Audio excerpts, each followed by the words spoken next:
pamundutan podang kuning dibawani dari Mas Sunanto CP Cimeng Bogor, minta lagu podang kuning dikirim kagem warga masyarakat Beluko. Yo disepoti ben anakku Mega ngadeg nak. Oh ya, ya yo.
Nembang podang kuning dibawani ya nak? Nggih, sendika Mas. Saiki wis kelas pira?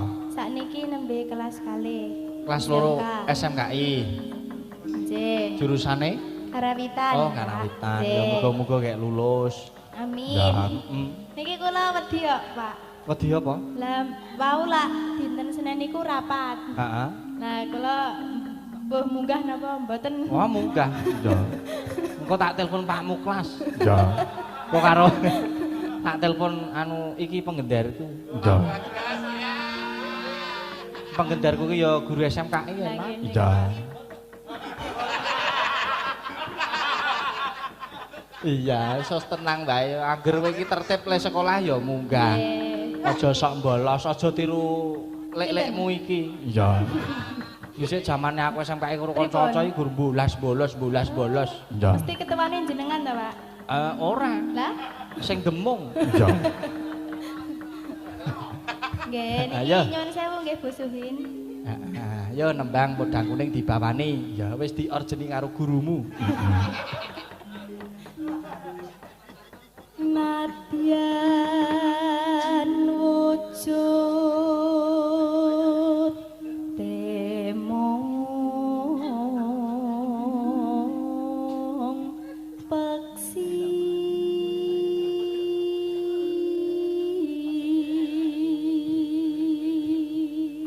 Suara kok aluse kaya ngene. Iya. Pak Bagas Pak ingkang ngajari. Nah iya. Nek sing gender ki dasare ya piyai itu wajuh. Iya.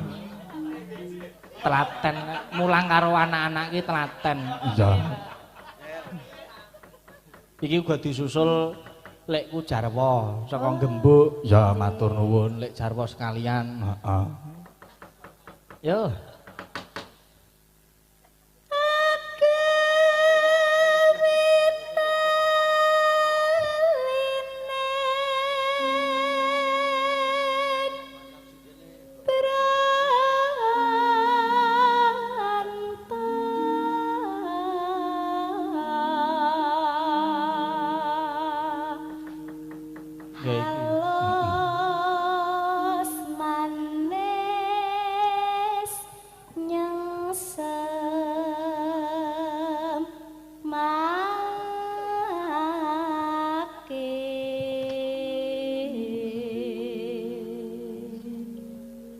Suara kok aluse kaya ngene. Ya mesti iki sesuk ya dadi upama dadi bojo ya wonge lembah manah.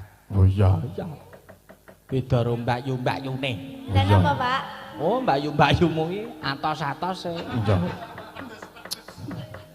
Mboten ya. Sing lanang salah ono digedhik cengele. Iya. Ngono ae. Kejem. Iya. Yo.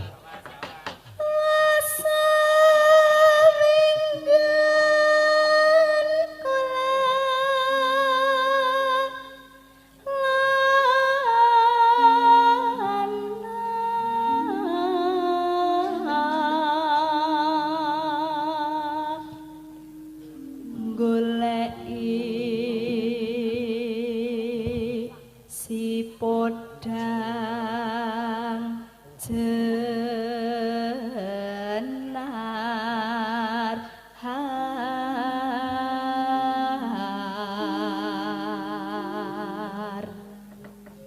ibu bunga heng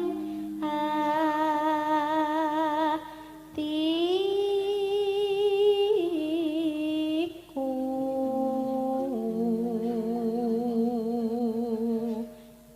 nyanding bisa dadi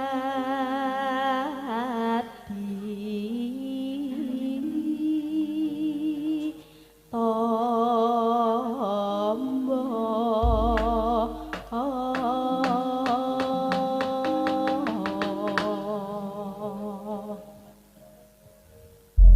yo dilanggamke terus engko didangdutke ya esuk awan neng omah wis ora rasan kalian anggolek isih tak sayang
Kicau